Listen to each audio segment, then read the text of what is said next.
The Lord guide my hand against a Roman popery. And they may take our lives, but they'll never take our freedom.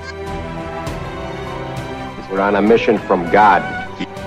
Entitled, you want answers. I want the truth. You can't handle the truth. Maybe we should chug on over to Mamby-Pamby land, where maybe we can find some self-confidence for you, you jackwagon! Coming to you live from his padded cell high atop Bethel Church, the most heralded, the most despised talk show in all of human history. This is the talk show hell hates. This is Pastor Mike Online.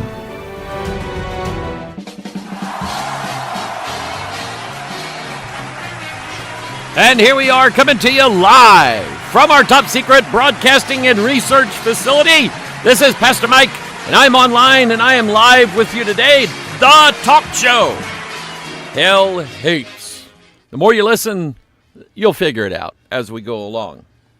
Going to show you something. We're going to get moving right away, right into this.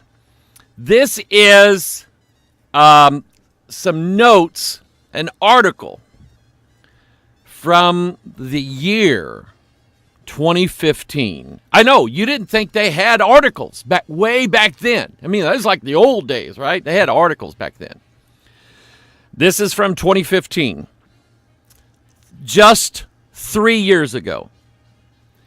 Late last month, a group of Chinese scientists published a study that tried to answer the question, is it possible to edit the genetic makeup of human embryos? Question mark. It's a question that has occupied scientists and medical researchers for some time.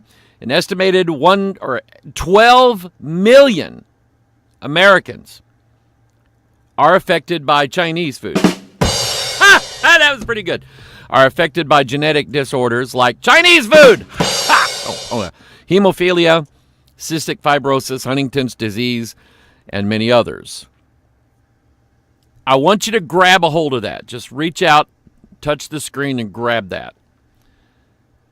They're setting you up. These articles, liberal news media, they set people up. I just caught a fragmented grasp of the CBS Evening News last night, and in 30 seconds it was a hack piece against the Trump administration's policy on illegal immigrants. And they gave this piece of information that everybody needed to know. And I don't remember what the number was.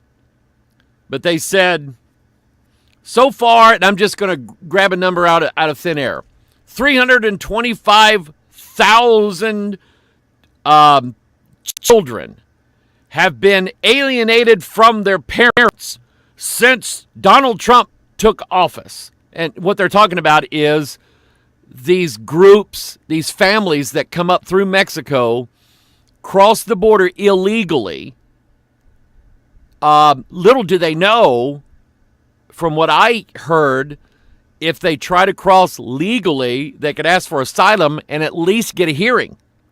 But if they cross illegally, you don't get that. So what they were talking about was, as soon as they cross the border illegally and they're caught, then the border agents, they have rules that they have to follow. And they've been separating people. Well, they gave out this number, and they made sure to say, since Donald Trump took office. But we know that policy was going on nearly the whole time that Obama was in office. They never said 6.8 million children have been separated from their parents since Barack Obama took office. They didn't say that. They gave the number and then made you think very subtly that this was Donald Trump's fault and nobody ever had a problem until Donald Trump became president. And I'm just saying, they speak in a way as to grab you and to mold your thinking around what they're going to grab your emotions. Remember this. Emotions are bad decision makers. Just remember that, like after your second marriage is ended in divorce, okay? Anyway, but they grab your emotions. This article and every other article favorable to genetic engineering always plucks the heartstrings. And in this case, it's these diseases are terrible. They're and they've been killing people ever since we discovered how to cure them with DNA. Like, nobody ever died before CRISPR. So while treatments exist for some of these, other conditions have no known cure. This has led to research in genetic manipulation. Manipulation, like Play-Doh. Play-Doh can be manipulated. I almost had a problem saying that. Play-Doh can be manipulated. Stones can't. You cannot easily change. You know where the word manipulation comes from? The root of that is mani, M-A-N-I. That's a part of that word, and it has to do with your hands. You get the idea? Manipulation? And that's very, very important to remember that. Is genetic manipulation. It's done with the hands of man. Very important to remember. Genetic manipulation as a means of curing disease. That's where the word manual labor comes in. I'm sorry, some of you have never heard that word before. I'll explain it in another PMO. Scientists recently developed CRISPR, which stands for Clustered Regularly Interspaced Short Palindromic Repeat, which stands for, who knows. The Chinese scientists use this genome the reason why the Chinese scientists use this genome editing technique is because the Chinese government did not clap down regulations on the use of CRISPR like America did, but those regulations go away anyway. Target and manipulate specific genes. The idea for CRISPR came from studying a bacteria's ability to fight viruses. I may go into reminding you how CRISPR works. Bacteria create molecules that can attack specific stretches of a virus's DNA. Why not use this, the scientists reasoned, as a way to attack and replace the mutated genes that are causing disease in humans with properly functioning DNA? I want you to notice this phrase. Let me get, where's my cursor here? I want you to look at this phrase, why not? Why not? We've gone from the baby boomer generation to Generation X to the Generation Y2K to Generation Z to Generation Y. But I think this generation is the generation, why not? You see, our grandfathers and our grandmothers, they lived in a different world. It was a world, though not everybody in that world were born again, Bible-believing, fundamentalist Christians.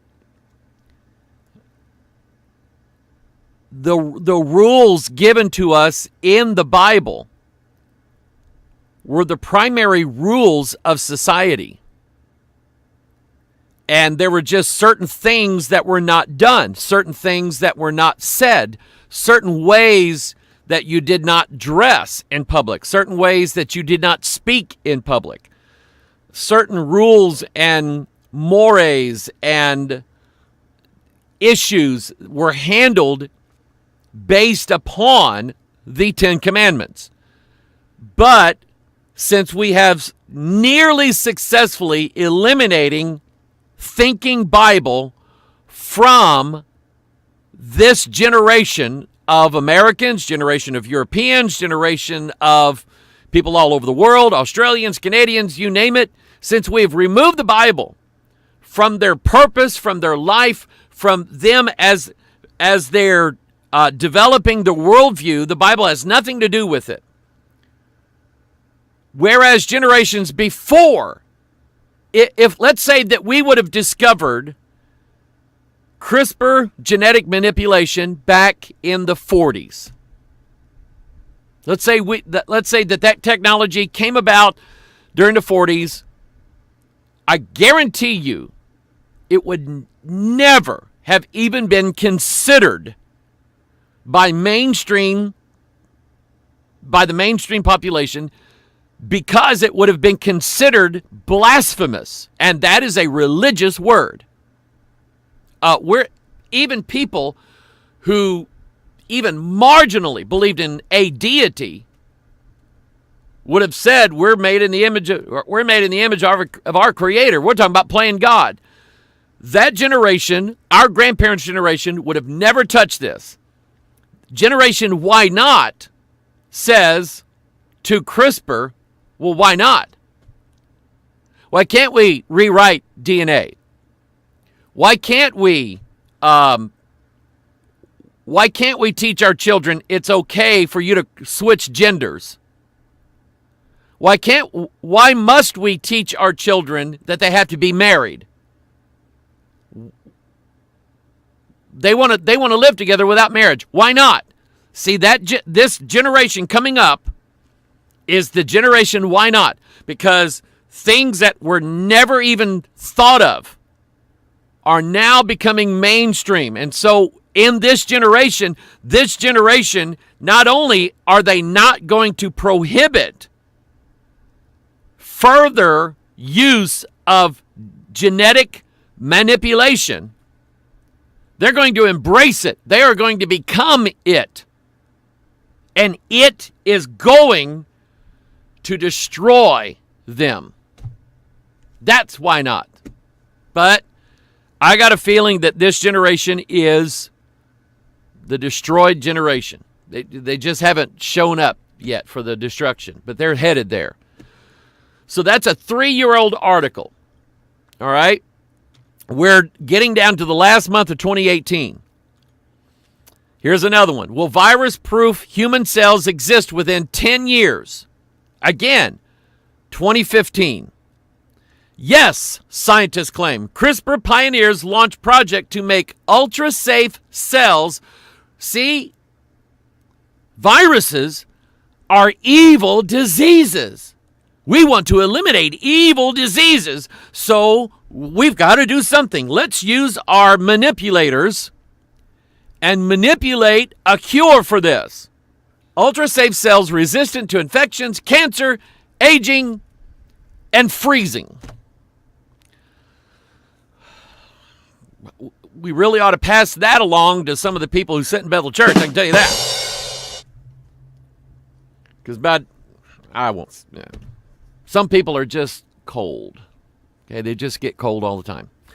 The Genome Project, led by 4 top geneticists, plan to create virus-proof cells. They say it will be possible to recode cells to make them ultra-safe within 10 years. We're just 3 years from this. And if you this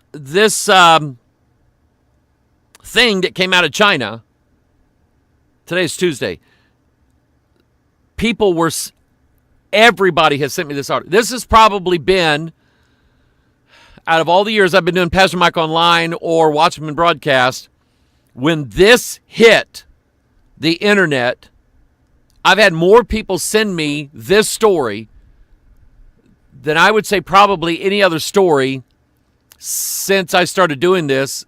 So I mean, there's no way I was going to ignore it, but I couldn't ignore it. People were sending me this. So thank you to the vast number of those of you who were very keenly watching which means that you read the Word of God.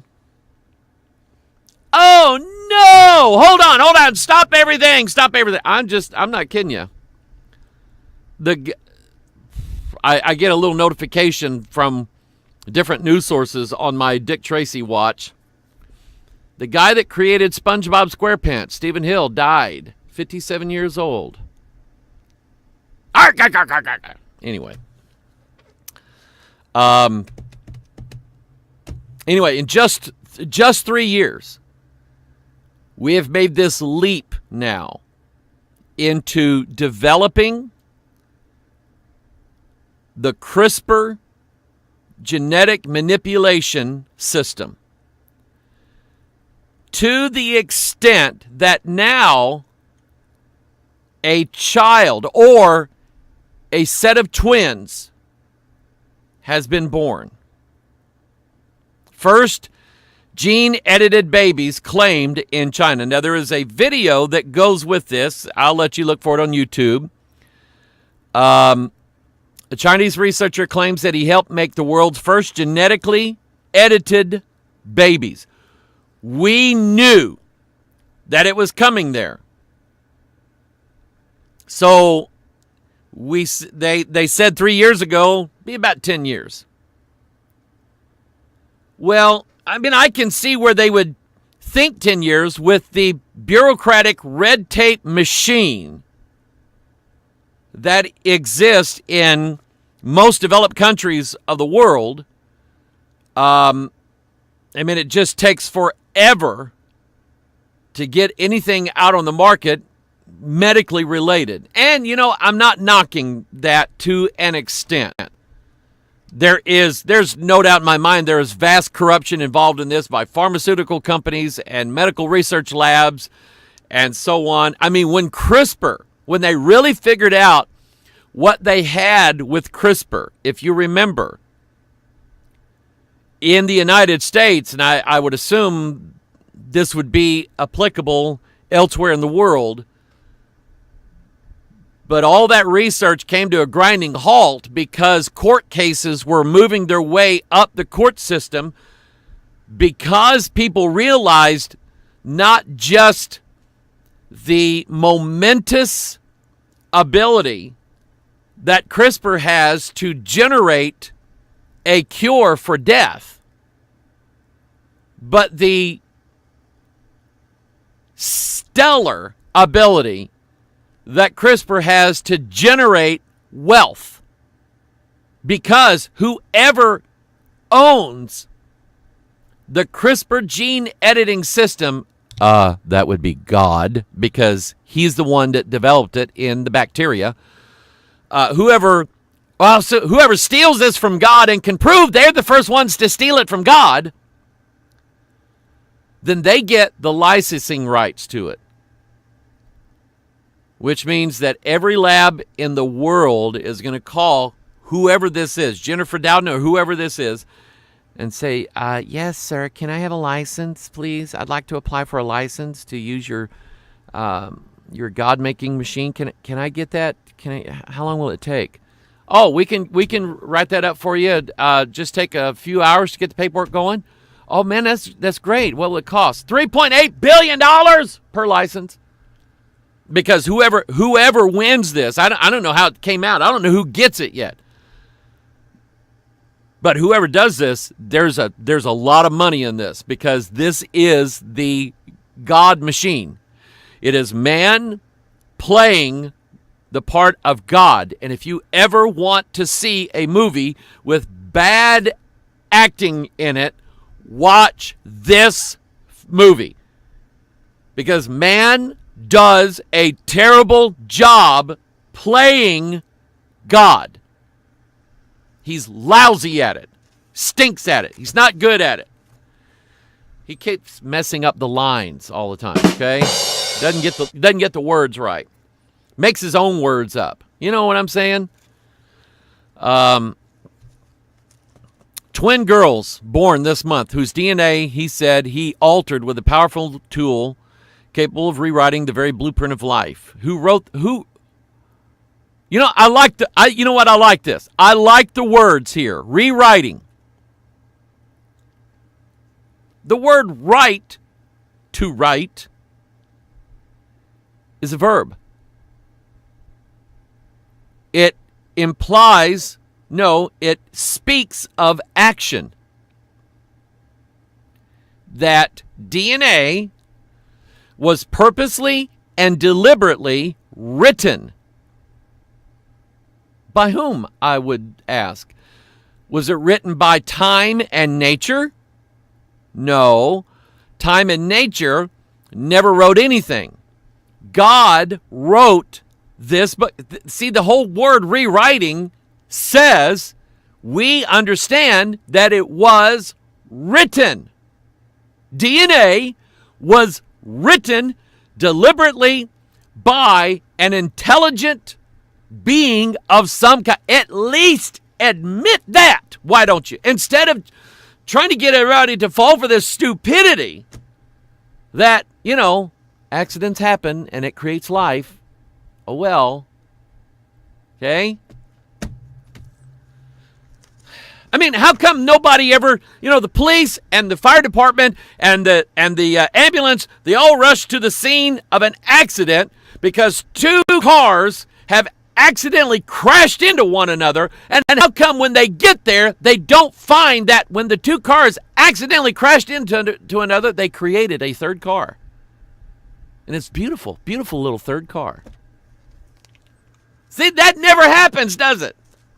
Don't give me this nonsense about evolution just happening. At least Helena Blavatsky, had it a little bit better than Darwin did. Darwin said,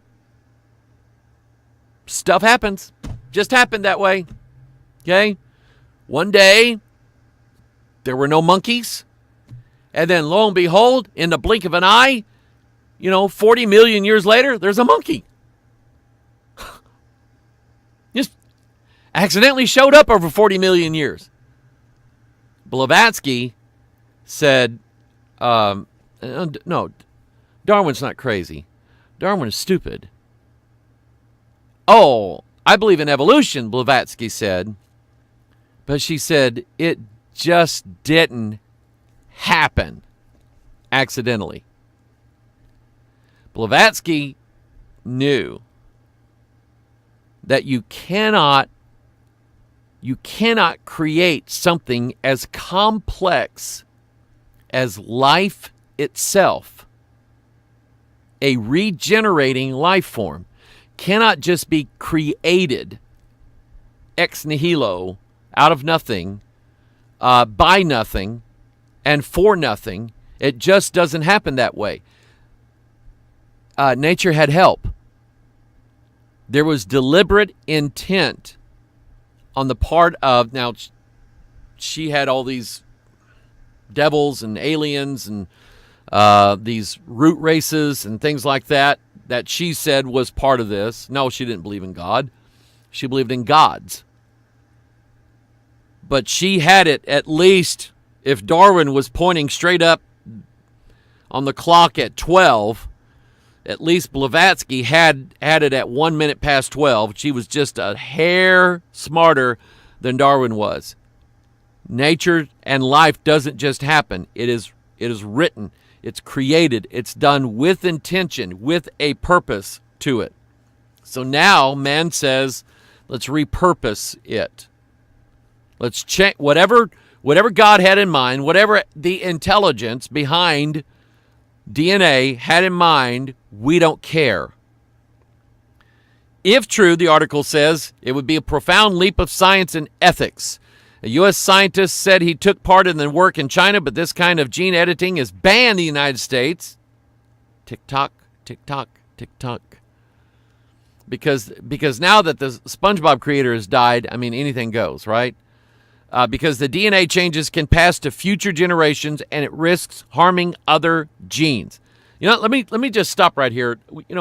Sunday afternoon in my office, between AM and PM church service, it's kind of like a barbershop in there. Men get together and we just talk and we fix everything wrong. Men fix things and we fix everything that's wrong in the world in my office.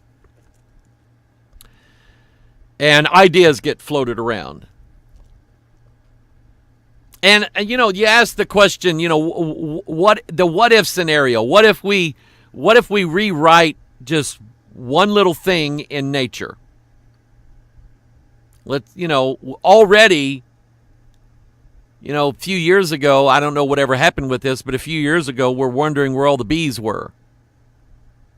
Like there's no bees around anywhere, okay?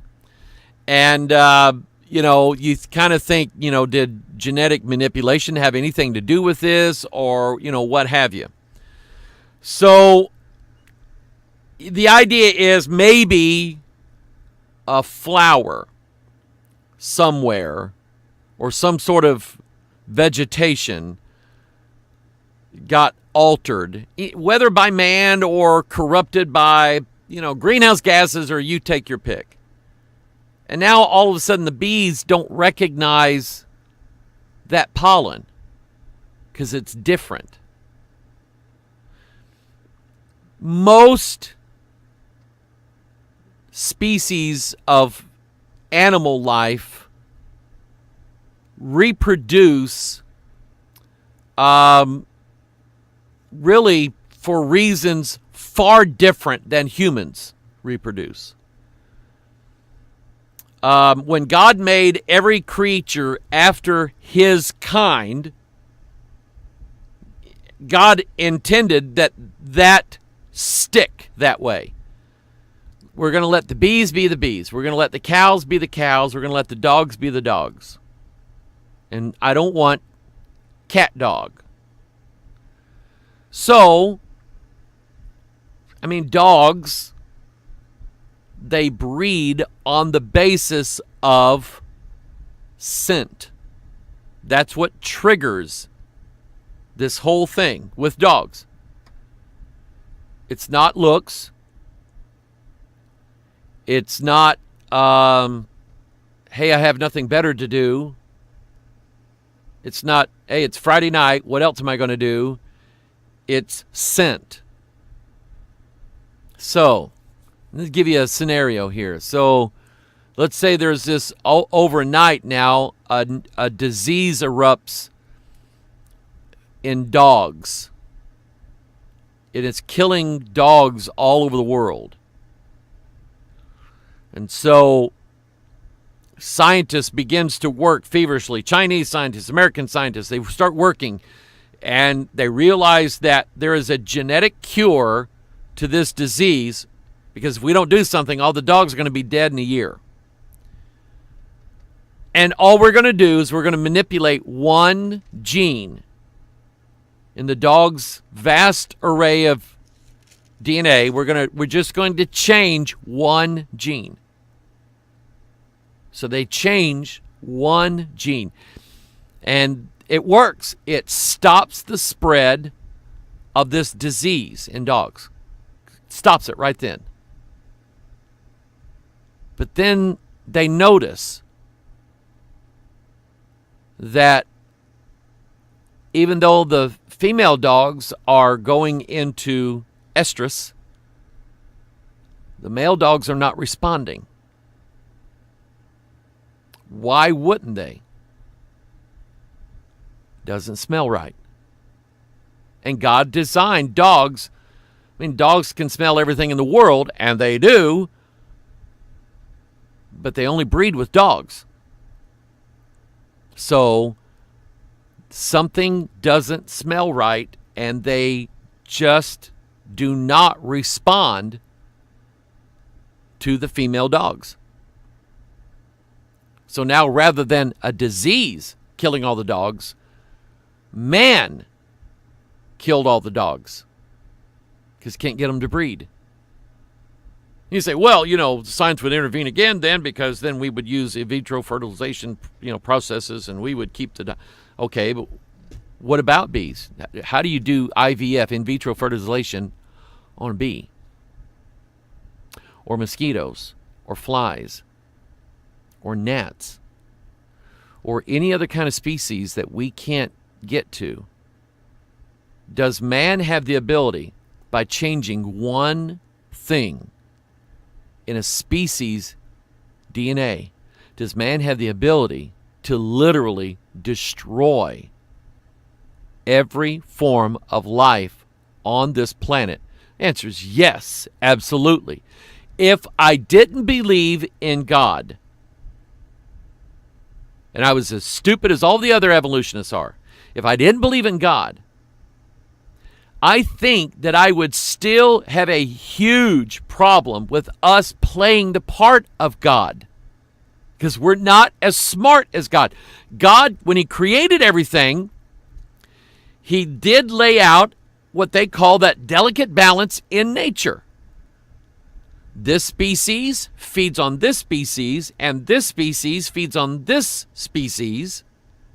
But then this species dies, and when its body goes into the ground, then this species lives off of that, and then this species eats that species, and it's the cycle. Interrupt the cycle at any point, and you've created catastrophe. The movie Interstellar, which is, to me, a 2.5-hour commercial for our success as a species is going to come from the stars. To me, that's what it's about. But it starts out with a catastrophe on the earth that's growing. There's what's called a blight. They don't identify it. They don't spend time in the movie dealing with how the blight came about or even what it is. But they're telling you that it's destroying all the crops one by one on the earth, and there's nothing that they can do about it. So it's going to kill everybody, and we're going to be done with. And it's all about putting man's future where man's future belongs, in his own hands. That's what they think. That's the thinking now of a world without the Bible. A world with the Bible thinks he's got the whole world in his hands. He got the whole world in his hands. He got the whole world, okay? That's the world with the Bible. The world without the Bible says we must secure our own future. And I'm not good with that. No way, no how. Let's move on here. Chinese scientists are creating CRISPR babies. I mean, there's so many of these articles now on the internet. They're everywhere. Chinese researchers first edited the genes of a human embryo. In 2015, it sparked global outcry. Pleas from scientists not to make a baby using the technology, at least for the present. Well, China said, I thought we don't speak English. And so they didn't care. They did. China does what China wants. China does not care what Americans think about Chinese. The Chinese government, the Chinese people, they don't care. You can create your rules and laws all you want to. We don't care. So, I mean, think about this. You have a world that has had the Bible for years, 2,000 years. They're the only ones who are saying maybe we shouldn't be doing this, or at least maybe we should be a little bit more, reserved about how we do it. But then you have a nation of people.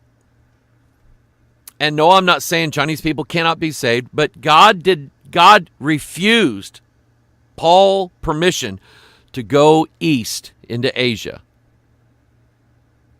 God said no. And so you've got people in India. There are a lot of Indian scientists been working on this, Chinese scientists, Japanese. You have these people now who do not know who the real God is. Nor are they aware of his 10 commandments, nor are they aware of the Bible. They don't know what's in it. They don't know what it's about. To them, it's just a false religion. And they don't care what us white Christians over here, or whoever we are, they don't care about our Bible and about our God and what our God would say about this. So they went ahead and did it anyway. And I said that 3 years ago. Do you think China, or do you think North Korea is going to stop and say, oh, Americans say we can't do that, so we oh, no, we don't want to get them angry at us. China, they never cared about us. Claim about world's first gene-edited babies triggers questions and condemnation. Oh, they have not seen condemnation yet. They do not know what condemnation is. Now, here's the story about the 2 twin girls born to this couple. The man, the father of these 2 twin genetically modified human beings, has AIDS, or at least the AIDS virus. Now let's go back to the 80s. You remember when AIDS first jumped into our awareness?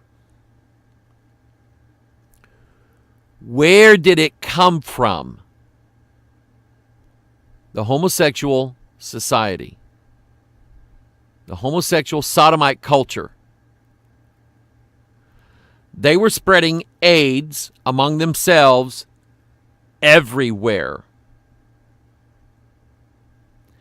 And I don't know if you are aware of what AIDS does to a human body, but it's not pretty. My brother-in-law is a mortician. I have had the opportunity to go and assist him pick up dead bodies from homes, people's homes, things like that. When the funeral home is called, they call him. He is an independent contractor, and he goes and does a lot of work for these various funeral homes. And I would go with him to pick up bodies, and we picked up a guy. He was an obvious sodomite because him and his husband, and this is back even in the early 90s when they didn't legally get married, they were still having wedding vows. They both had rings on their right ring finger. And this dead body that we picked up couldn't have been more than 70 pounds. It just devastates the body. But I mean, that's how AIDS erupted. Whoever developed it in a lab, I don't know who did or what it was, but it sure found a group of hosts, human hosts, the AIDS virus did, that had absolute no desire whatsoever in the prevention of spreading this virus. Because it would involve things, I'm not going to say it, would have involved things that these people don't like. So it sure found the right group of people to explode its own existence through. And people were saying, even back then, preachers were saying, what, are you kidding me? You don't think this is God's judgment upon people for violating God's laws? You don't think that? There were preachers saying that back in the 80s. People got tired of hearing it, so you don't hear anybody say that anymore. But that's where it came from. And that's why this Chinese scientist got involved. Well, surely we don't want these 2 girls to... Listen to this now. Surely we don't want the sins of the father passed down to the 2nd and the 3rd and the 4th generation, do we? That was when the Chinese scientist who did this made the video, in his very broken English, he said the whole purpose of doing this was because the father had AIDS. We did not want that passed down to those 2 twin girls. Genetically modified humans. I'm wondering, I'm being dead serious here, if there is going to be a warning label attached to these 2 twin girls. Now, I'm not being mean either. But God had a law in the Old Testament that if you had leprosy and you had to go into town to buy food or to pay your taxes or whatever, you had to make a trip into town. As you walked through the crowds in the marketplace, you had to announce publicly, unclean, unclean. You had to, you talk about, listen, that would never be allowed in America. Well, that's going to hurt their feelings. And you know what? I am sympathetic. That would be a terrible, terrible way to live your life. Contracting a disease that eventually was going to kill you. But before it did, before it ate you up inch by inch, you had to tell everybody out loud as you can, that you were a vile, dirty, unclean person. And that and you would never, ever again enjoy the benefit of human touch. Which is reason 4,857,927,108 why Christ died on the cross, was so that we no longer have to walk through bearing the shame of our reproach and say, unclean, unclean. But I'm wondering, see, we're pushing for genetically modified labeling on genetically modified cereal, peanut butter. My son had, what was it he showed me last night? He was eating some potato chips. Dad, let me show you this. This product made with genetic modified product. You can't, it's getting to the point that just about everything that we eat that's commercially made is genetically modified. And I'm wondering if there's going to be any such labeling of humans. And my question is, and again, I'm not being mean, are they human? What did they modify? Where is the humanity gene? Or where is the line that separates humans from any other species? There's a line everywhere. There's a line of separation for everything in the creation. There's a line of separation. Even New Jerusalem has walls around it. This book came out a few years ago, back when scientists really started taking this serious. This is not science fiction anymore. A new era in the evolution of man. And here again, you're going to see this.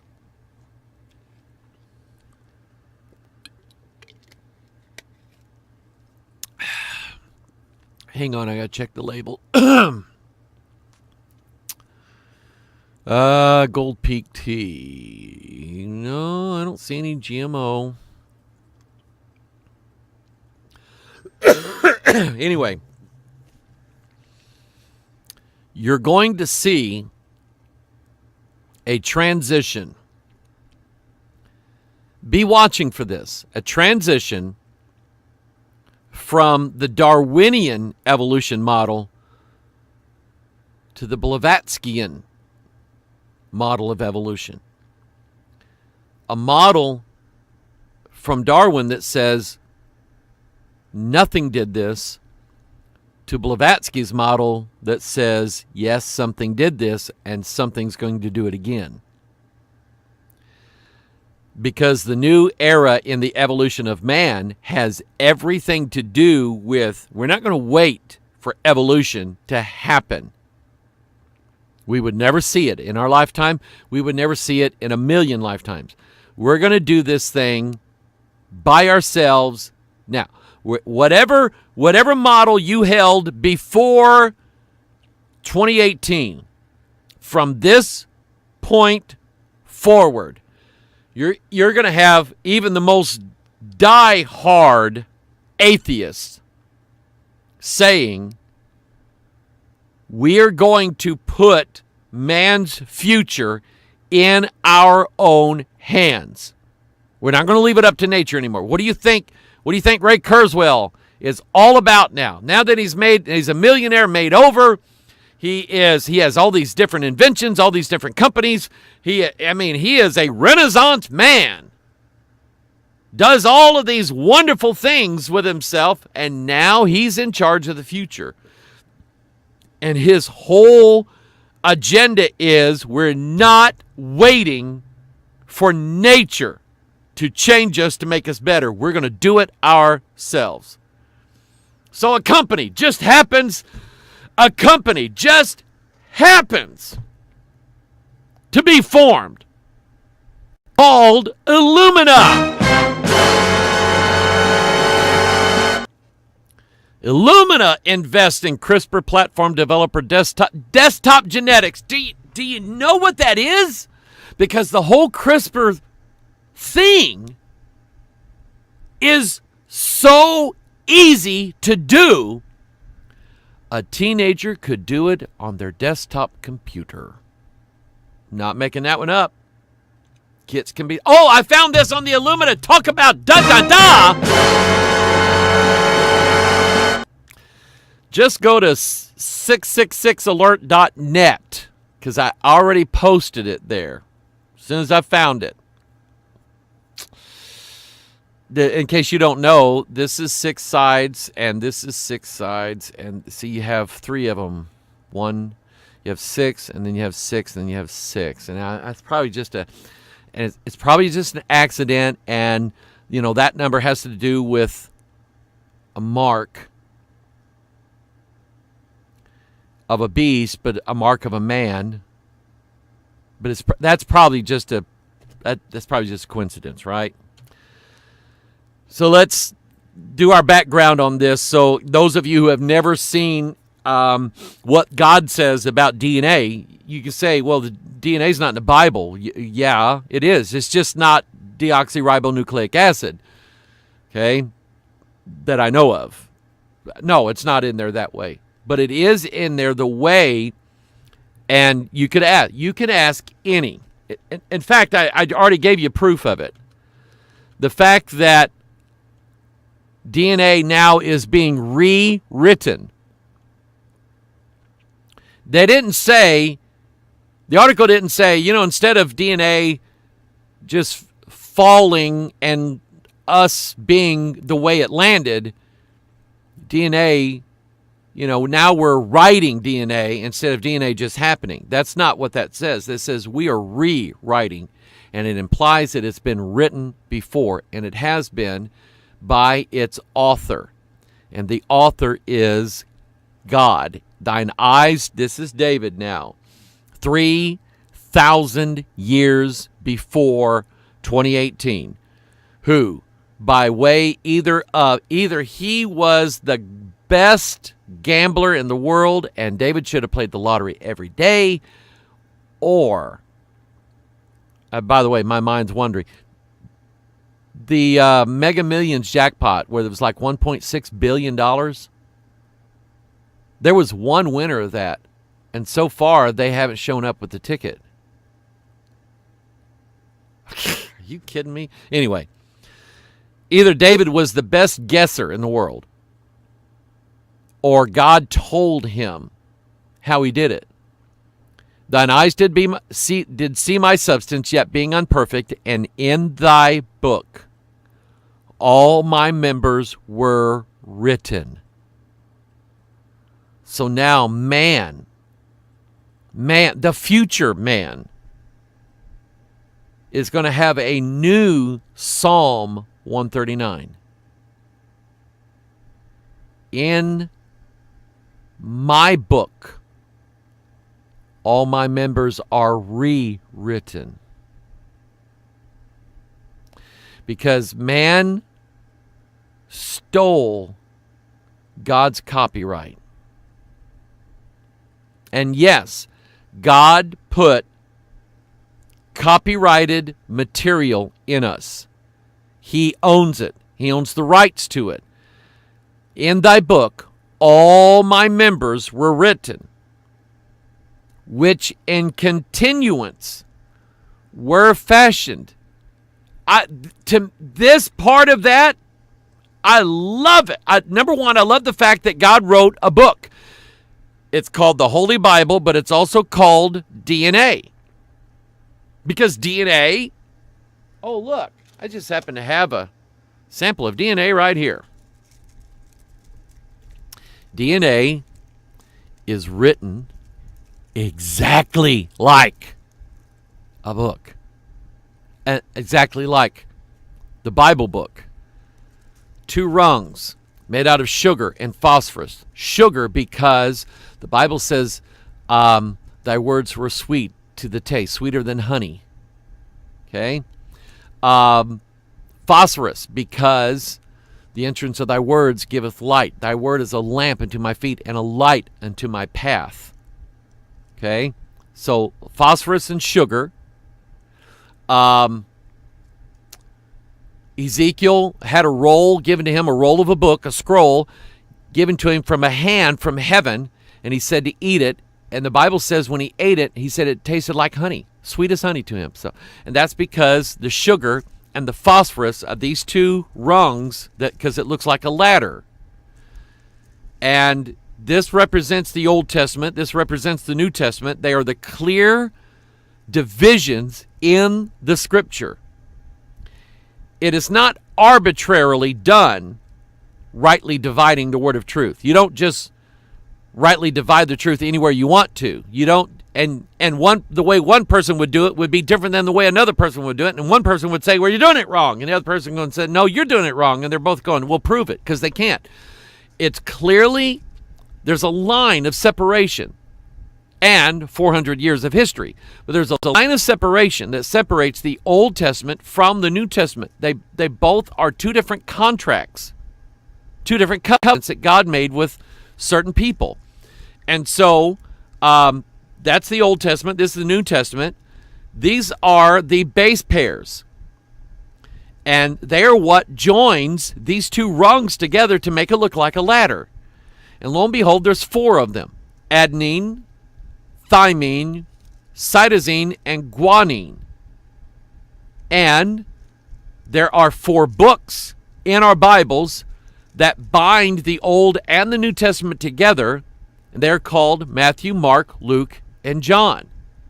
It's just like a Bible. I mean, exactly like a Bible. Even down to this. Isaiah said, seek ye out the book of the Lord and read. No one of these shall fail, none shall want her mate. And he's talking about the book of the Lord, which is the Bible, and about DNA. Because in the Bible, those who study the Bible know that you're reading the Old Testament, and if you go to the New Testament, you'll see things in the New Testament that clearly match up with the Old Testament, and vice versa. The Old Testament speaks of Christ before he came. The New Testament speaks of Christ after he came and before his second coming. But they both speak the same thing. So, and then out of the 4 base pairs that's in DNA, adenine, guanine, and cytosine, if I just had a single strand of this, it wouldn't be DNA. It would be RNA, ribonucleic acid. And when it's RNA, you have adenine and cytosine and guanine, but you do not have thymine. Thymine does not exist in RNA. It is a different compound called uracil. But when the 2 rungs are joined together, and to make a double witness, uracil is replaced and thymine takes its place. So out of the 4, adenine, guanine, cytosine, and thymine, out of those 4, 3 of them are similar. One of them's different. And anybody who's studied Matthew, Mark, Luke, and John knows this is called the Synoptic Gospels. Matthew, Mark, and Luke, they all say pretty much same storyline, same outline, same stories, everything. John is different. John's written differently.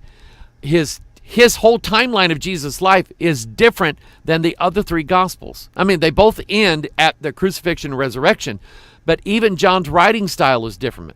Some of these liberal scholars speculated that Matthew, Mark, and Luke copied their works from an unknown source that theologians called Q, the Q document, because they were so similar in their appearance. Synoptic, that's what it means.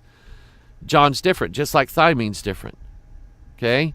So not only is it a book, but it's a book that matches the Bible. Not only does it match the Bible in its appearance, but it matches the Bible in its language. Because 3 of these different base pair combinations, total number is 64, but 3 of these base pair combinations makes 1 amino acid. Think of 1 amino acid as the letter of an alphabet, okay? So let's see, 1, 2, 3, 4, 5. Give me a 5-letter word. Aren't you glad I didn't say 4-letter word? Give me a 5-letter word. Let's say, 5-letter word. I don't know. Anyway, happy. Happy is a 5-letter word. So these 3 base pairs would make the letter H. These would make the letter A. These would be the same, so they would make 2-letter P's, and this would be the letter Y. And it always takes 3. You know why 3? Because there are 3 that bear record in heaven, the Father, the Word, and the Holy Ghost, and these 3 are one. And Romans chapter 1 says that the very Godhead can be seen in the things that God created. The invisible things of God are clearly seen in his creation, right down to the DNA. 3 of them make 1 letter, 1 amino acid. Total number of amino acids, and of course the stop DNA, is 22. In Psalm 19, we can know this. Even if you don't know Hebrew, you can go to Psalm 119 and find out that there are exactly 22 letters in the Hebrew alphabet. The same amount of letters that it takes to write the book of DNA. So in thy book, all my members, see, when God's like any other author. If he writes a book, he makes sure that he puts his signature in it, his mark, so that everybody knows that DNA is his book. Because all you have to do is compare. You know, handwriting analysts, they're people who make their living testifying in courts that this person and this person's handwriting are the exact same, or they are significantly different. Therefore, they cannot be the same person. And anybody with an honest mind who would analyze DNA and knows the Bible, they would say they're the same book, written by the same author. Okay? Written by the exact same person. So, in thy book, all my members were written, which in continuance was fashioned. And I like that one, because not only is DNA a book that spells out everything about us humans, or every other of the creation, because if God wrote it, it didn't write itself. Not only is it a book, it's a prophetic book. It's a book that tells the future. How so? Let's get back to our model here. The moment your mother's egg was fertilized, the moment all 46 parts, the chromosomes, all of those were written just like that. And they all came together to spell out not only what you were right then and there, but everything that you were going to be throughout the course of your whole life. Including, get this, now it's going to get deep, including what every single one of your offspring were going to be. Woo! That's deep. That's deep stuff. Because The moment of conception, you don't have hair. You don't have any hair. You can draw a picture of this. This would be cute. Hey, you young people out there, you children listening to me. Draw a picture of an egg, like a chicken egg, with hair on it. Okay? Send it to me. Okay? Bethel Church, 1233 American Legion Drive, Festus, Missouri, 63028. Remind me that it was today's PMO broadcast. Told you to do that. A chicken egg with hair on it. Okay? That would be, that'd be hilarious. Okay? Anyway. But when you were an egg in your mother's womb, you didn't have hair. But it was already written out, not only when you would start growing hair. And I mean the very day you would start growing hair. But then when your hair would become as full as it is now, or was, and not only that, what color, and not only that, when it would start turning gray, and not only that, when it would start falling out. The very day was written in your DNA, which in continuance were fashioned. Just like in the Bible. How do we know the Bible is God's word? Because God predicted things in this book that have come to pass exactly the way he said. I'll give you two. No, I'll give you three from the same chapter of the Bible. Psalm 22. Because, amino acids, 22 amino acids. Psalm 22, and there in Psalm 22, now David wrote this, and David lived about 1,000 years before Jesus. So 1000 BC. David not only accurately predicted what Jesus would say from the cross he was being crucified on. My God, why hast thou forsaken me? Now some might say Jesus knew that ahead of time, and he planned on saying it so as to make it look like he fulfilled it. Okay, maybe. But then it says that they would take his garments off of him and part them and cast lots for him. In other words, they would gamble over his clothes. And that happened exactly the way, and you could say, well, Jesus quoted the words that he knew would look like he was fulfilling them. Okay? But he didn't have any control over what the Roman soldiers would do with his clothes when they stripped him off him and hung him on the cross. Number 3, how did David know the exact method that would be chosen to kill the Messiah? Death by piercing his hands and his feet, which is precisely what they did. One chapter of the Bible accurately and also in that same chapter, he predicted that they would mock him while they were killing him. Okay? You got 4 prophecies there out of one chapter of the Bible that came true 100% exactly the way that the guy 1,000 years before that predicted it. It would be like this. It would be like if you took a bucket, like a 5-gallon bucket or a pail, and you got up one day and you traveled blindly 1,000 miles in any direction from where you are right now, and you set the pail down. Then you went back home. And you took a soccer ball, and a soccer ball will fit in a bucket like that, but just will. You took a soccer ball, and you took this huge slingshot, and you shot it up so high in the sky that you knew it would take 1,000 years to fall back down. And it just so happened that when it fell back down, it landed in that bucket where you placed it 1,000 miles away from where you lived, 1,000 years later to the day. Okay? That's how we know the Bible is the Word of God, because all the prophecies, they got it right. And so it matches your DNA 100%. Your DNA is a book of prophecy. God writes prophecy.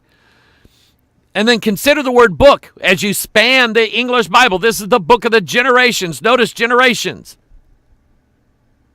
Genes are generations. Genetics are generations. And it gives the lineage of Adam. And it's the book. The very first time the word book is mentioned in the Bible, it's linking itself with genetics. Even the very first occurrence of the word book in the New Testament, the book of the generation of Jesus Christ. You remember back earlier when I said, seek ye out the book of the Lord and read, no one of these shall fail, none shall want her mate? Because adenine can only link with thymine, and cytosine can only link with guanine. And then here you have, in the very first occurrences of the word book, both in the Old and the New Testament, they're both, and these are written thousands of years apart, they're both associated with the exact same thing. They match perfectly, the book of generations of Adam, the book of generations of Jesus Christ, because theologians know that Adam was a foreshadowing of Jesus. Adam himself was a prophecy of Jesus. And the Bible has the word book mated from the Old Testament to the New Testament perfectly together. I love this. Look at this, John chapter 1. How did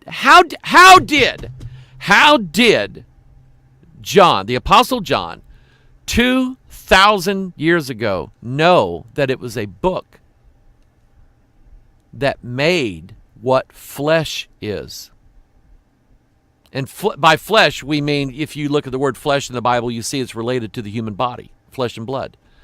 The Word was made flesh and dwelt among us. How did John know that? How did David know 1,000 years before John? See, that also is two pairs mated together. David's talking about the book of the members of his body. John is talking about the Word of God, the book that God wrote, that literally becomes flesh. How did those two men know that? Because nobody knew that. 100 years ago, nobody knew that. Much less 2,000 or 3,000 years ago.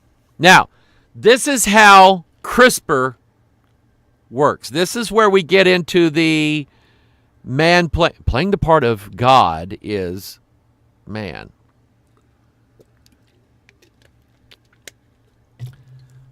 They've known about this since, I think, the 80s. Guy was listening to Karma Chameleon by Boy George, and he thought, you know what? I bet a bacteria does this. I made that part up. There's this bacteria.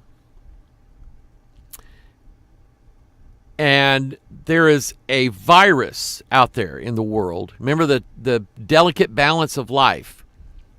In order for there not to be too much of one thing in the world, God made sure that there was something that would eat it. So let's say one year you had way too many flies. Well, the next year, probably for the next 10 years, you're going to have way too many frogs. Okay? But then what do you do about that? Well, then now you're going to need way too many snakes, because snakes eat frogs. Okay? What are you going to do about that? Well, now you need way too many eagles and hawks and whatever else eats, and other snakes. There's always a balance. So there's this bacteria and a virus. Now, the virus can only eat this one bacteria or infect this one bacteria.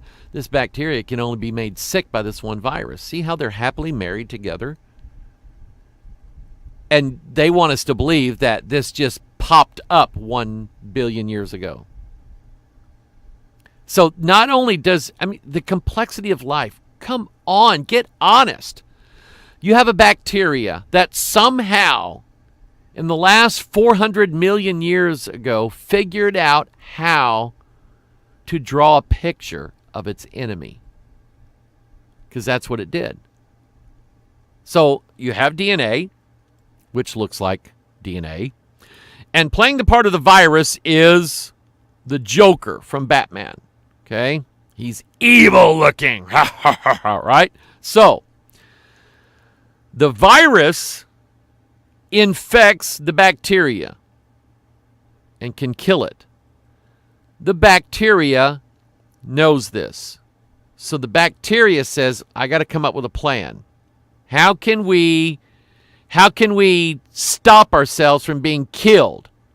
So certain viruses only target certain bacteria. The bacteria then carried a copy of the bad virus's DNA, so it could recognize it and destroy it. So I want you to think about this.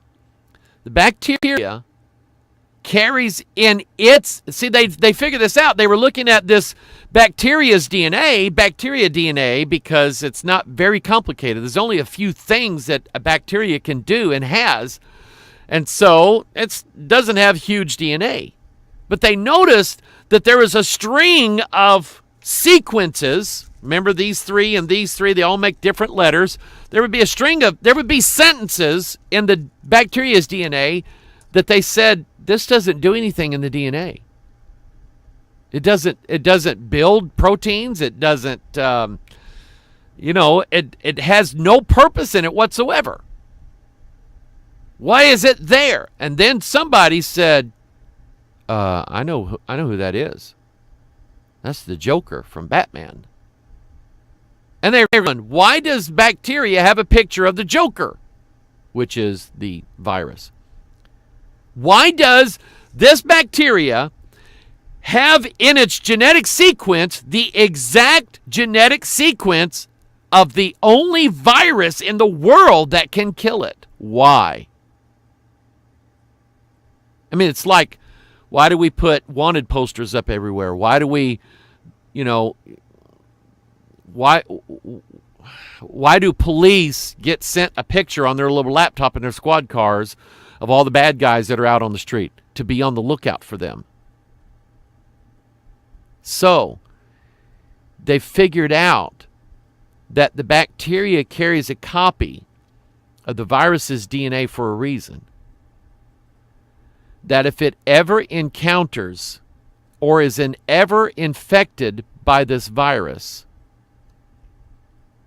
the bacteria can perform surgery on itself and eliminate the viral DNA from its own DNA so that the bacteria can then continue to live and reproduce minus the virus. So what it does, CRISPR sends out an RNA strand that matches the virus. So CRISPR has a little catalog.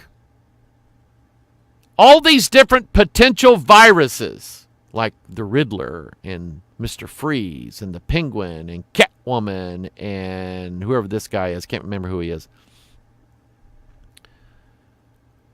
So it scans its DNA constantly, looking for its enemies. And then it runs across, dun, dun, dun, it runs across a copy of the Joker's DNA in it, embedded into its own DNA. And it says, uh-oh. So then CRISPR sends out the RNA strand, matches the virus, and when it finds it, uses an enzyme, which is Cas9. Don't know what it means. Cas9. Cas9 as an enzyme. You can use enzymes for cleaning things because enzymes like break things down. So this particular enzyme is like a knife, like a scalpel. This particular enzyme, because it has an exact copy of the virus's DNA and a picture of it, it knows exactly where it starts and where it stops. It goes and searches through its own DNA, finds that virus, and using the Cas9 scalpel, slices off the beginning point of the viral DNA and the end point of the viral DNA and kicks it out. And then, now you got two halves, right? It mates them back together, and now the bacteria not only will live, but it will reproduce so that its offspring do not have the virus DNA in it. It'll have a picture of it, but not the virus DNA itself to kill it. And God invented that. God invented that. I love God. You are awesome for that. That is like the coolest thing in the world when you think about it. How did a bacteria, one of the simplest forms of life in the world, how did it ever come up with that? You personally could live 400 million years and never think of that. And yet God wrote it in that bacteria's DNA. So scientists engineered the CRISPR system. They decided maybe we can use this to edit out certain things in DNA. So it says, the scientists said, Jennifer Doudna was one of them. I always thought that was something. Her last name is spelled D-O-U DNA. I'm not kidding you. Look it up. Jennifer D-O-U DNA. So they figured, what if we reprogram the bacteria? And instead of sending it out to look for its enemy's DNA, virus DNA, why don't we reprogram the bacteria, repurpose it, so that it looks for whatever DNA sequence we tell it to look for and do the exact same thing. Voila. Whereas before 2015, scientists, research labs, genetics companies, pharmaceutical companies, they were spending and wasting billions of dollars trying to figure out a better way to rewrite DNA. And it was hit and miss at best. Usually it was miss. And it was so costly. Even when they hit it, they said we'll never be able to use this because just doing it one time cost us $13 billion. Nobody can afford this. Until they hit CRISPR. And when they figured out that not only does it work, it works amazingly well, and it's accurate, and it almost never fails. And it cost pennies to do this. So again, that's why I said they just stole this idea from God, decided to make money on it. That verse down there, Job 19:2, how long will you vex me, my soul, and break me in pieces with words?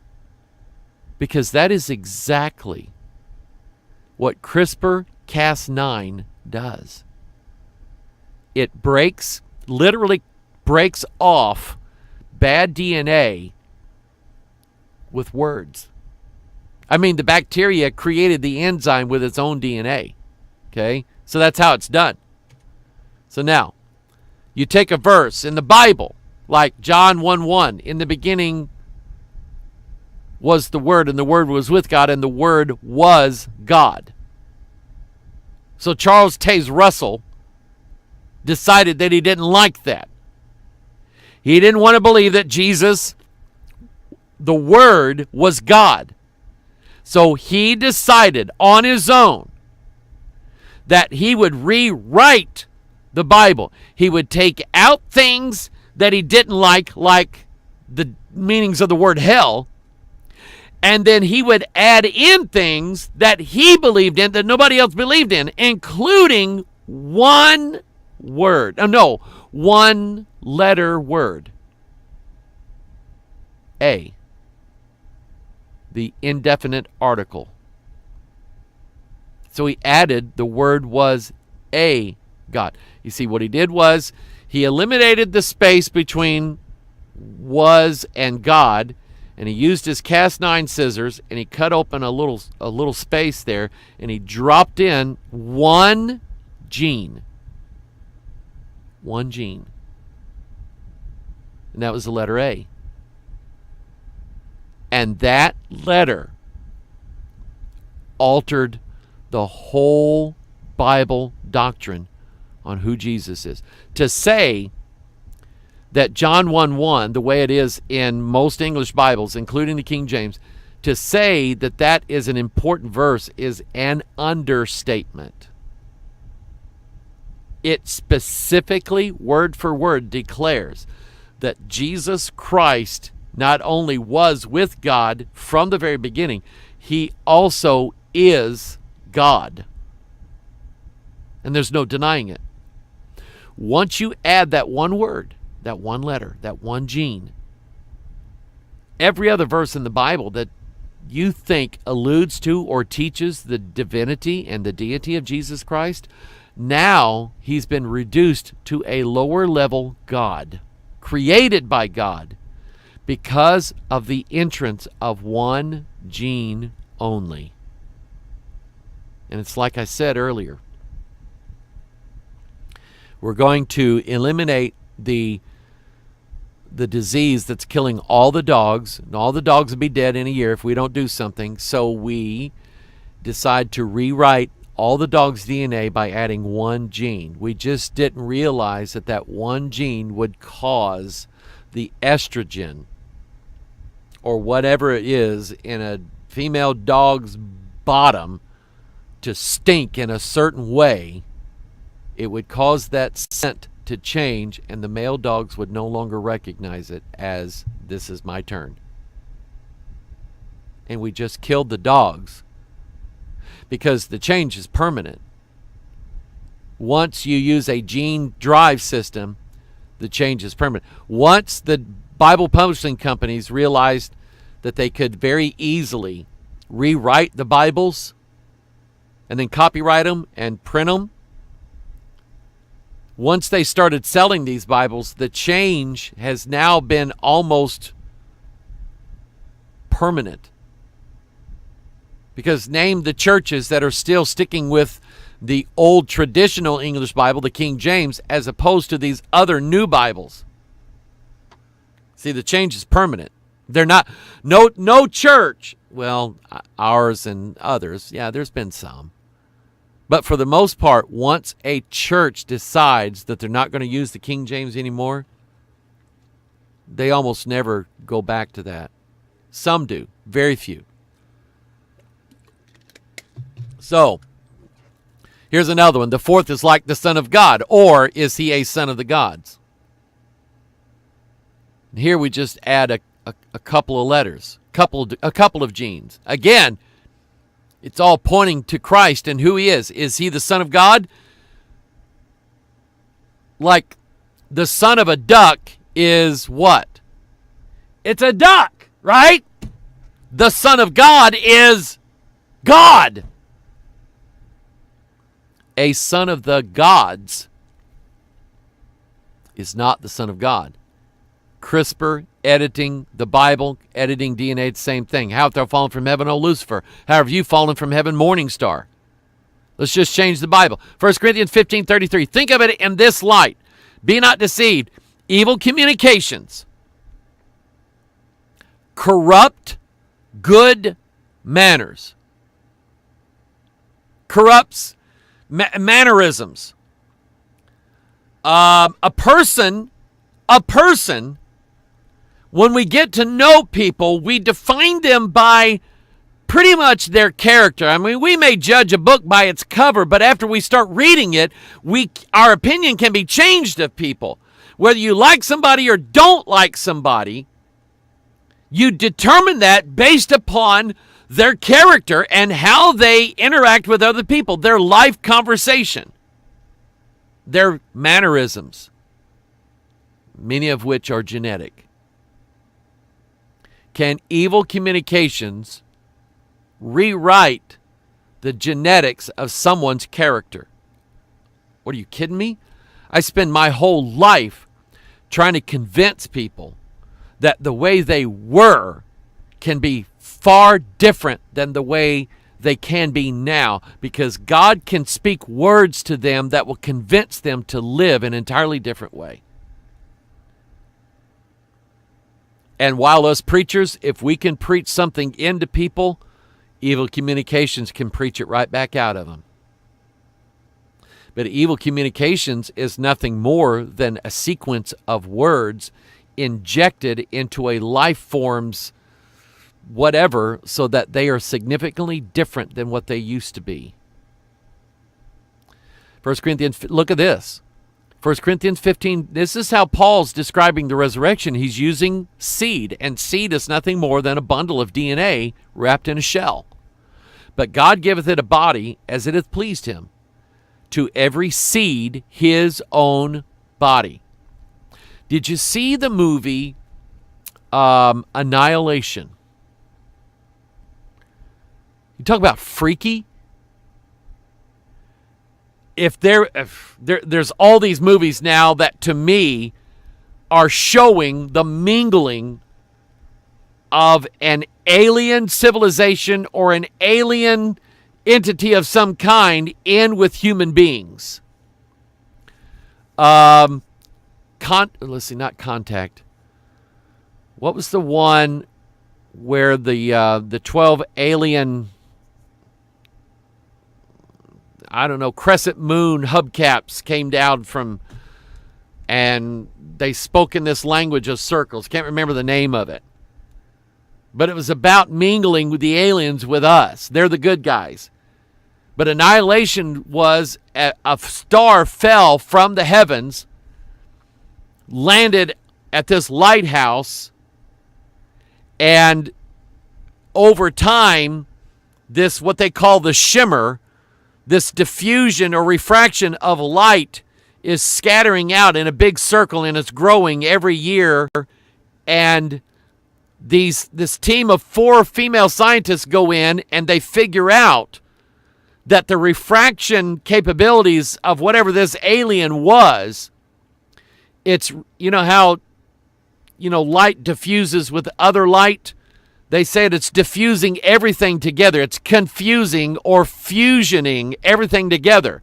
So every living species within that circle, its DNA is being fused with every other life form's DNA. And the 4 women that go in there, one of the women, she starts growing leaves out of her arm. I'm not kidding you. Why? Because the DNA from the trees around her started diffusing into her body, and she starts growing leaves. And she decides that's how she wants it. So to every seed his own body. Meaning that if it's an apple seed, it's going to make an apple computer. No, that apple tree, right? And if it's a human seed, it's going to make a human, period, human. In this movie, Annihilation, they're sitting, taking a break, and they see these bushes. And the more they look at these bushes, the more they look like human figures. That's when they figure out the refraction thing, that there's actually a gene in our body that defines what our form is going to be. Head here, torso here, arms coming out here. And that gene was diffused into these shrubs, and these shrubs then took on the form. They look like human forms. You see, that's science fiction, right? That won't happen, right? You look at Revelation 13.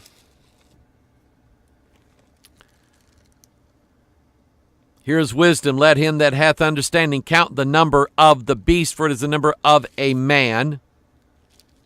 The two mingled together.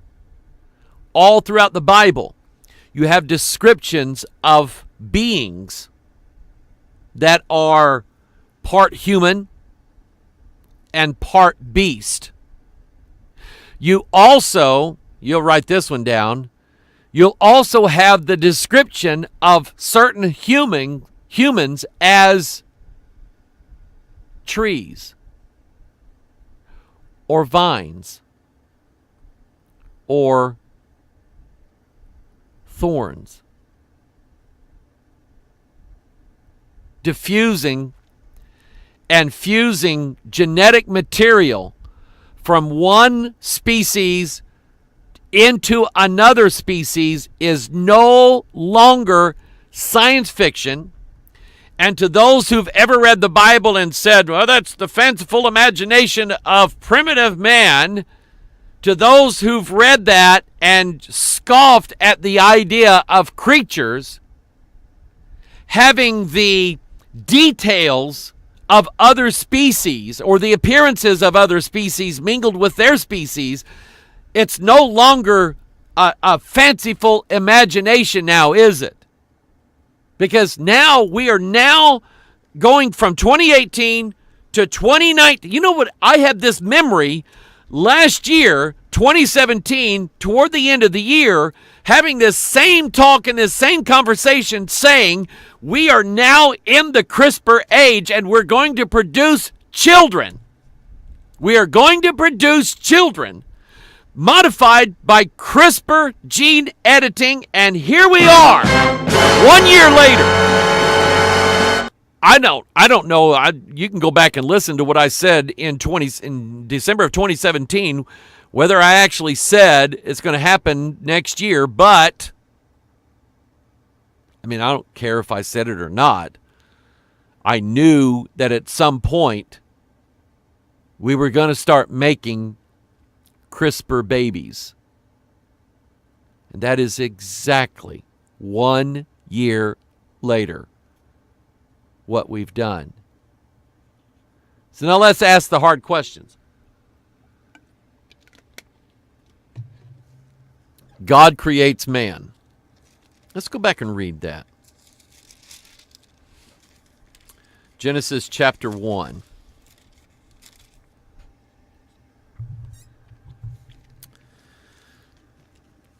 In verse, let's see here.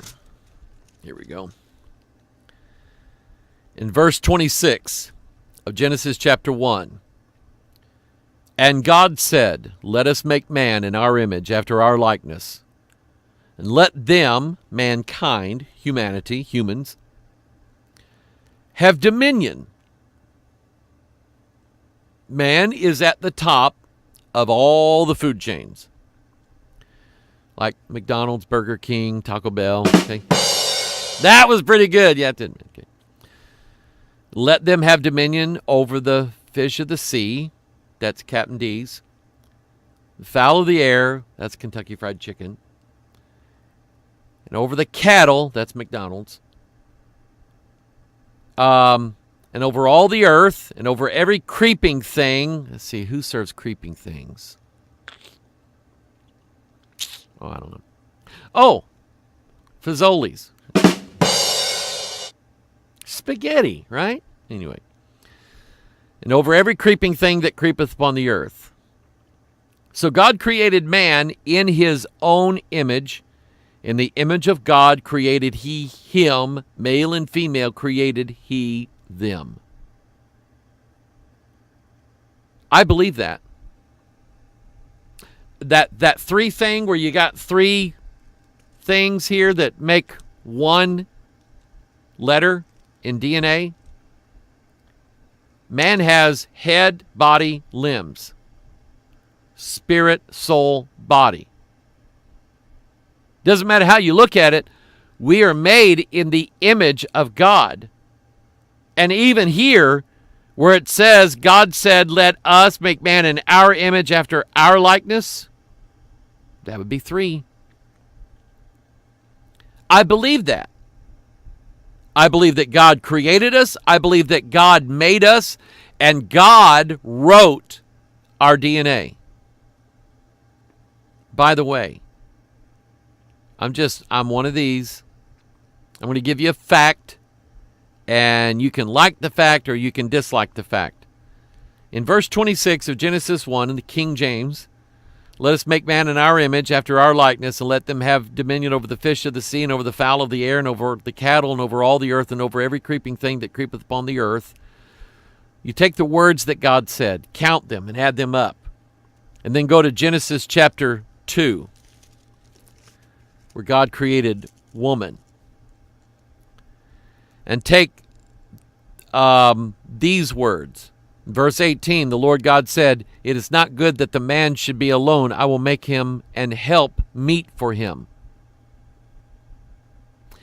Add those words, 19 of them, to the number of words that God said in verse 26 of chapter 1, 47 of them. 19 plus 47 is what? 66. The number of books in the Bible. Yeah, I believe that. Again, that's a fact. You can count them the same as I did. You'll come up with the exact same number. What you do with that number, that's up to you. But everything, even without that stuff, I believe the Bible. Because it doesn't make sense that DNA wrote itself. It had it since man now has decided that he's waited long enough to see if our DNA was going to write itself. Man has decided, I ain't waiting no more. It's not working. I'm rewriting it. So by the very nature, the very fact that man is rewriting DNA, he is absolutely stating the fact that DNA was already written. Written by who? Written by its creator. And to say that creator has rights is an understatement. Let me show you the two witnesses of what I'm saying. Deuteronomy 4, verse 2. That's Old Testament. God said, "Ye shall not add unto the word which I command you, neither shall you diminish aught from it, that you may keep the commandments of the Lord your God which I command you." Now, concerning with the 10 Commandments, the Bible is very clear. Moses did not write them. The Bible states that God himself, with his own, God has a finger. We really were created in his image. That God, with his own finger, wrote into a table of stone, a tablet of stone, his fiery law, the Bible says. You see, stone, because God wanted us to know, I don't want it manipulated by the hands of man. I don't want that to happen. So he wrote it on hard stone. It'd be like you trying to, let's say that you and your wife went out one day and bought your headstone. It's got your name on it, her name on it, but you're both alive. A year later, you decide you've had enough of her or him. Kick them out, divorce them. What are you going to do with the headstone? You can't erase it. It's written in. There you go. That's what God did with his law. He wrote it in stone. By the way, where did God write our book? He wrote it. Are you kidding me? DNA is a crystal, a stone.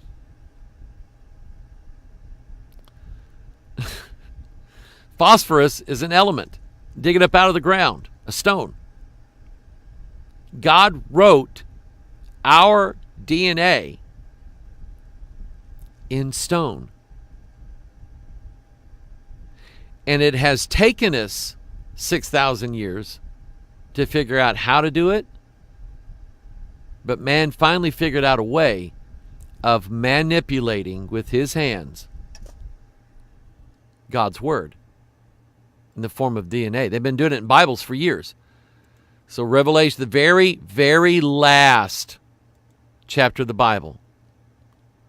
And some of you are saying, oh, Pastor, you already talked about this. There's some people who never heard this before, and I want them to hear this.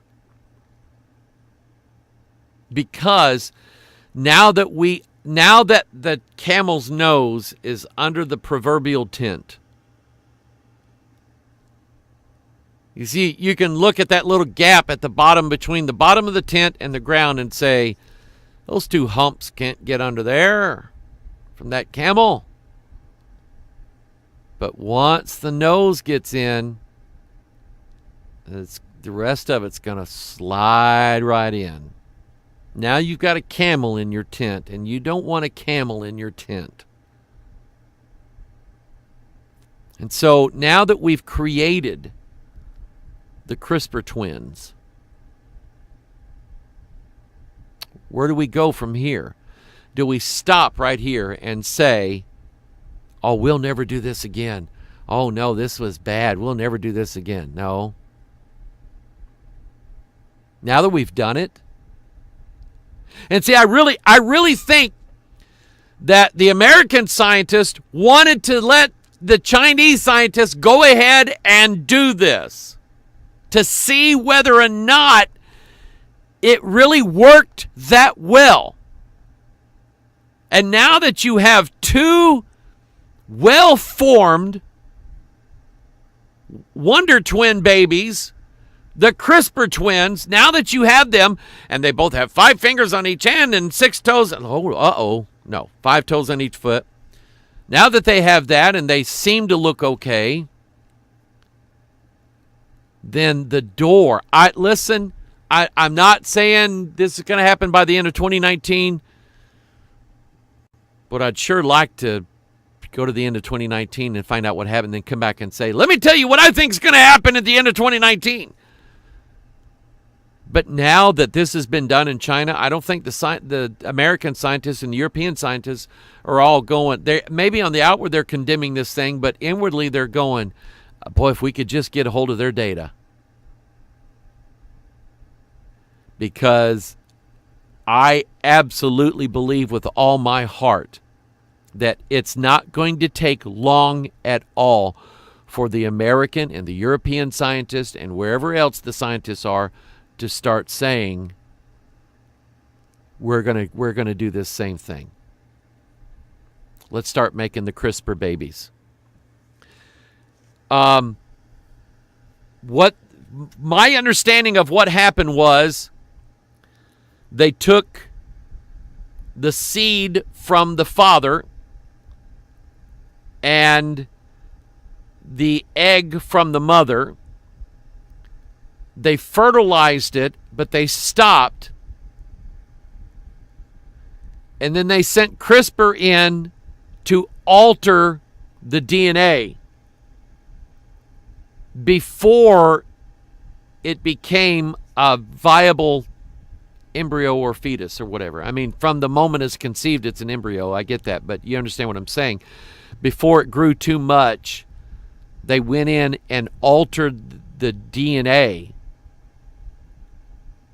and rewrote it. Now, again, I have to ask this hard theological question and a moral question. Now that this has been done, now that we have father and mother and their DNA is combined perfectly, in Genesis 2, Adam said, this is now bone of my bones and flesh of my flesh. She shall be called woman because she was taken out of man. Therefore shall a man leave his father and his mother and shall cleave unto his wife, and they shall be one flesh. Now that this has happened, the natural process, even what God said here in Genesis 2, 46 words, King James, right? And 46 chromosomes. I mean, it works. It's been working since this very first thing happened with Adam and Eve. Them creating their own, and it's just automatic. It works. Now that this has been done, are these two twin children? Who's their father and mother and other? Who?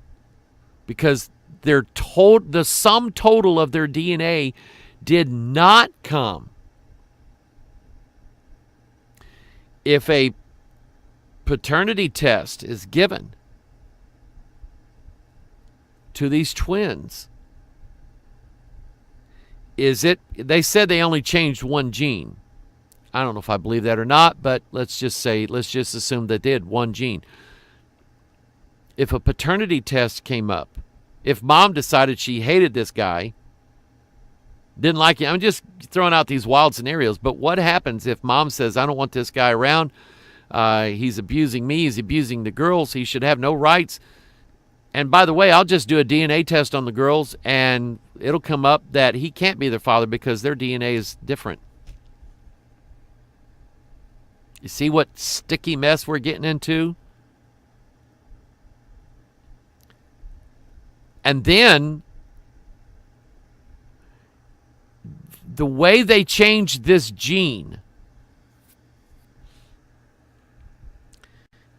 is there an equivalent to that? In other words, they took one gene, they copied it, and they sent CRISPR in to write the DNA this way. Does that rewritten segment, that one gene, does that exist anywhere else in nature? This gene that turns a protein on or protein off, wax on, wax off, does that show up anywhere else in nature? Or did the scientists write this brand new? Did they just say, let's just completely rewrite this? Or does it come from some other place in nature? Because if it does, then that means that these two babies have alien DNA. Alien to the species of human. It may not be so with these two babies. I mean, I don't know exactly what it is that they triggered, and are there other humans whose DNA, there's some people when they get the HIV virus, they never come down with full-blown AIDS. And they assume that there's probably something in their DNA that just won't let it work. Could be, I don't know. But what I'm saying is, are there other humans who have this same altered DNA without scientists doing it to them? Or does this come from some other species in nature, animal or vegetable? And if it does, now these two twins are not 100% human.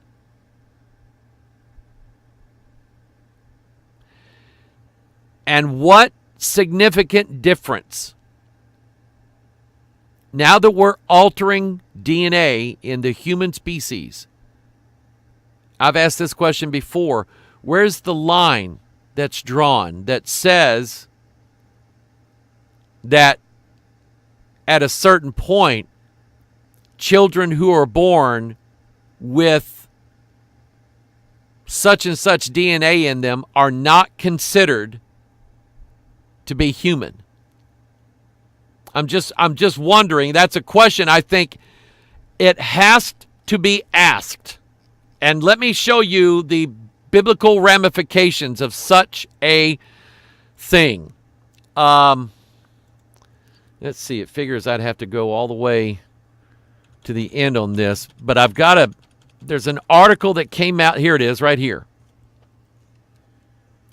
This is from Defense One magazine, May 2015. So almost 4 years ago. Special operators are using rapid DNA readers. You remember back in the old days when we determined someone who was guilty of a crime by way of fingerprints? That's because nobody ever thought of DNA. You remember then, back in the old days, when DNA was first used in a trial in an American courtroom to either exonerate somebody who had been in prison for a crime they did not commit, or to prove that somebody did commit the crime because it's their DNA and only their DNA. Back then, It took months to sequence DNA. And then we able to take only 2 months. Then it only took 1 month. Then it only took 3 weeks. Then we got it down to 2 weeks. And so now, here comes Dr. McCoy from Star Trek with his tricorder, and he points it at somebody, and their DNA is sequenced on the spot. Conducting a midnight SEAL raid on a terrorist compound, positive DNA identification is just 90 minutes away.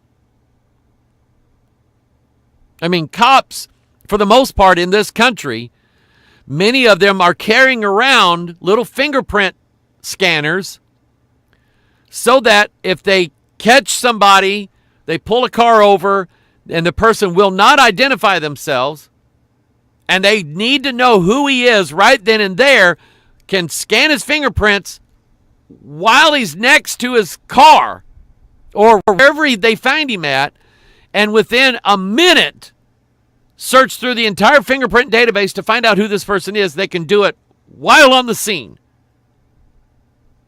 And the DNA scanner is not that far behind. The ability to know right then and there who is and who isn't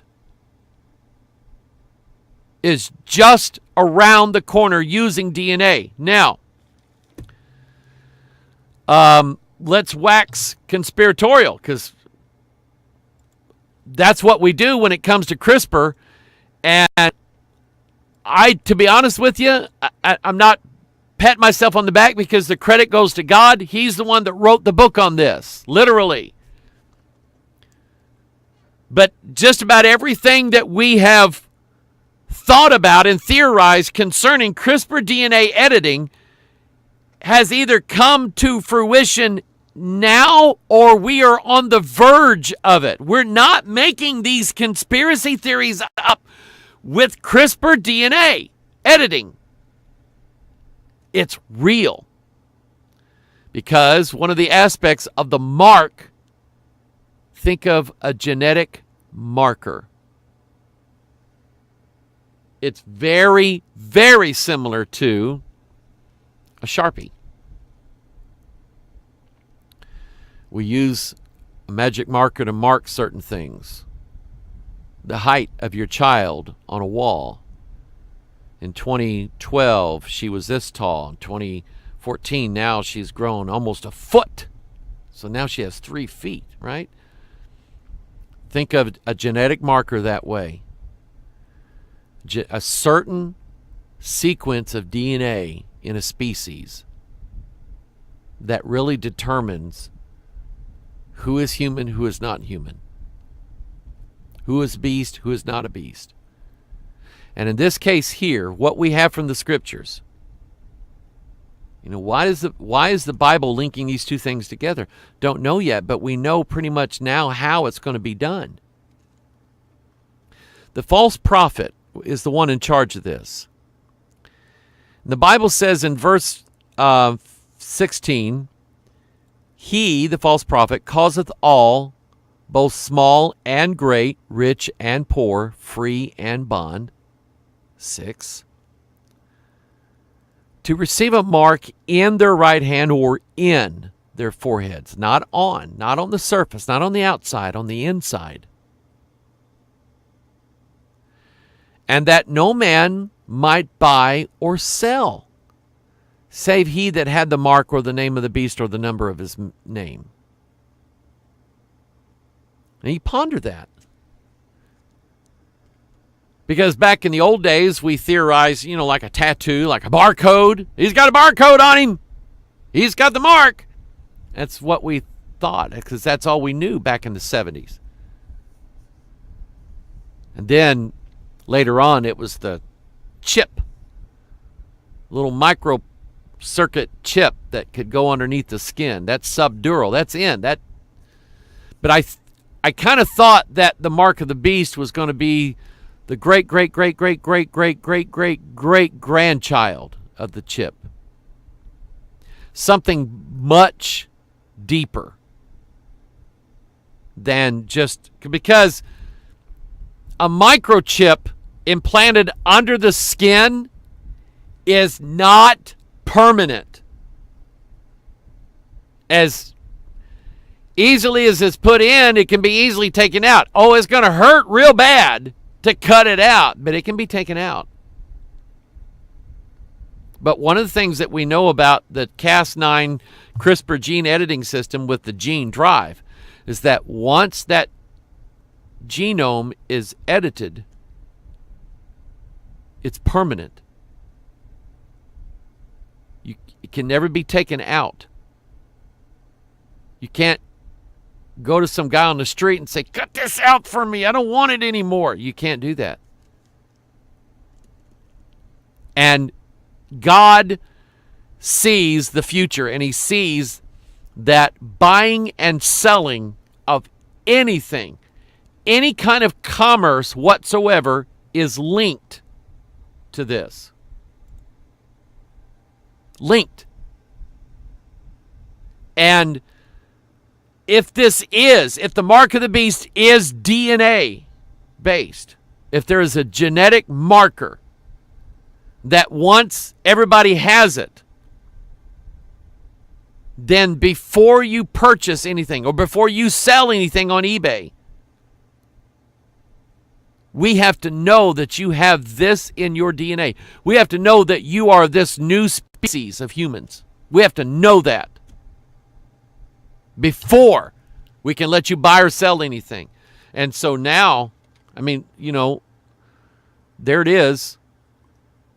We're on the verge of having real-time DNA readers on scene, on site.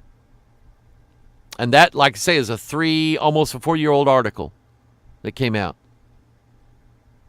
And we're that much closer to full-blown genetic editing of humans around the world and the ability to identify those who have said genetic differences between them. The haves versus the have-nots, right? Now, I'm going to have to wind it down. In most areas of the world, there is still a racial class system. People of certain races and certain family lines, they're the ones who have the wealth, the power, the political appointments.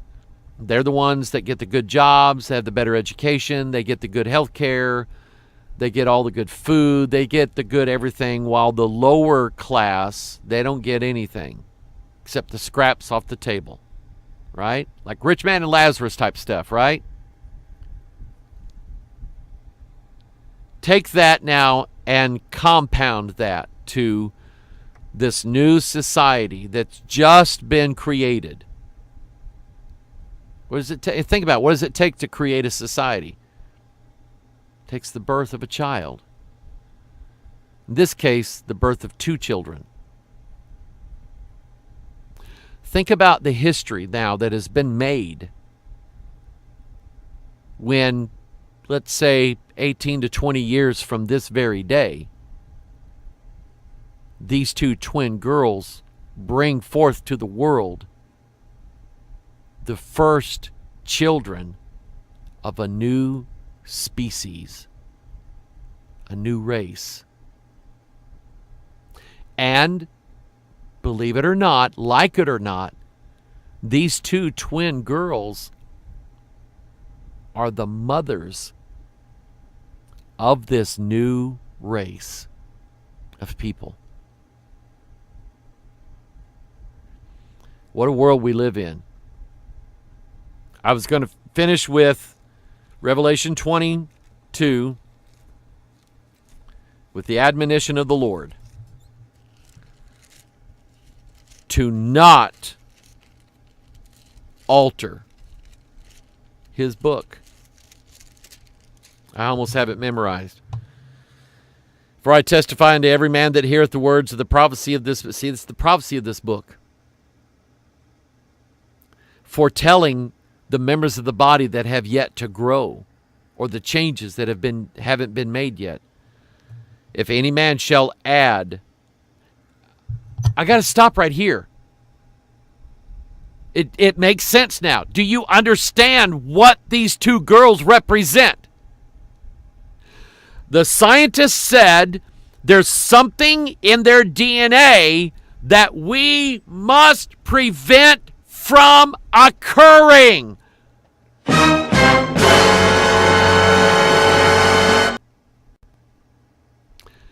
Think of what think of what power Satan would have if he had the ability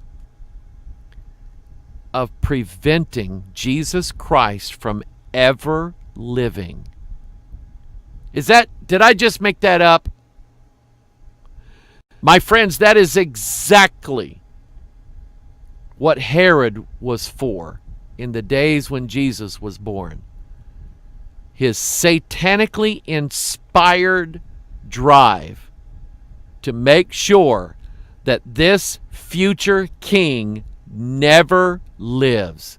Because if we can destroy him, we can keep an event that's going to happen in the future from ever happening. It sounds like every science fiction movie I've ever seen in my life. If we could just prevent this one thing from happening, we would change the world. The world just got changed because a Chinese scientist prevented a future prophetic event written in these two girls' DNA from happening.